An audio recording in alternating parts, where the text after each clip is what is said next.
વાર્તાનું નામ છે પોપટે ખાધી પાકી કેરી। જો પોપટ છે, કાગડો છે, ઘર છે, ફુગા છે અને સરસ મજાનું કેરીનું ઝાડ છે।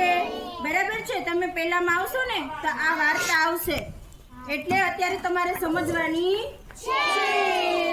બરાબર? જો હું અહીંથી વાર્તા કહું છું, સામે લોકો એક્શન કરશે, હો ને? એક હતો પોપટ, તેને ભૂખ લાગી હતી। શું લાગ્યું તું?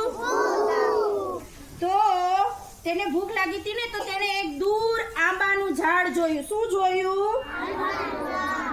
તેમાં શું દેખાય છે આંબાના ઝાડ ઉપર તમને? પોપટે છે ને પાકી કેરી જોઈ। શું જોયું?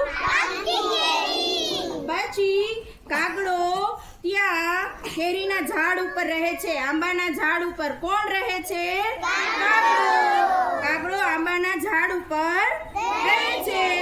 પોપટને જોઈ કાગડો શું કરવા લાગ્યો ખબર? બૂમાબૂમ કરવા લાગ્યો। શું કરવા લાગ્યો? તો કાગડો કેમ બોલે? અને કાગડો કા કા કરીને શું કહે છે? આ ઝાડ મારું છે। શું કહે છે? તું અહીંથી પોપટ ઉડી જા। શું કહે છે? તું અહીંથી ઉડી જા। પોપટભાઈ ઉડી અને એક દૂર ઘર પાસે બેસી જાય છે, ઘર ઉપર। પોપટ ઉડીને ક્યાં બેસે છે? ઘર ઉપર। અને ત્યાં છે ને ઘર ઉપર બેસી અને એને રંગબેરંગી ફુગા જોયા। શું જોયું? રંગી ફુગા। ફુગા ત્યાંથી લઈ અને આંબાના ઝાડ પર જઈને બેસી જાય છે, આંબાના ઝાડ નીચે બેસી જાય છે ફુગા લઈને। કોણ? પોપટ। પોપટ શું? ફુગા લઈ અને આંબાના ઝાડ પાસે બેસી જાય છે અને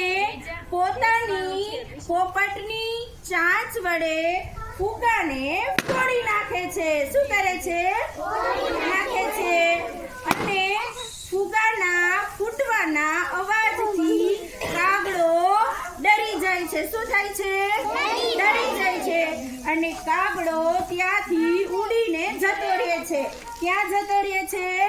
કાગડો ઉડીને જતો રહે છે। અને પોપટભાઈને ભૂખ લાગી હતી તો તે તેમાંથી પાકી કેરી ખાઈ જાય છે। સમજ આવી?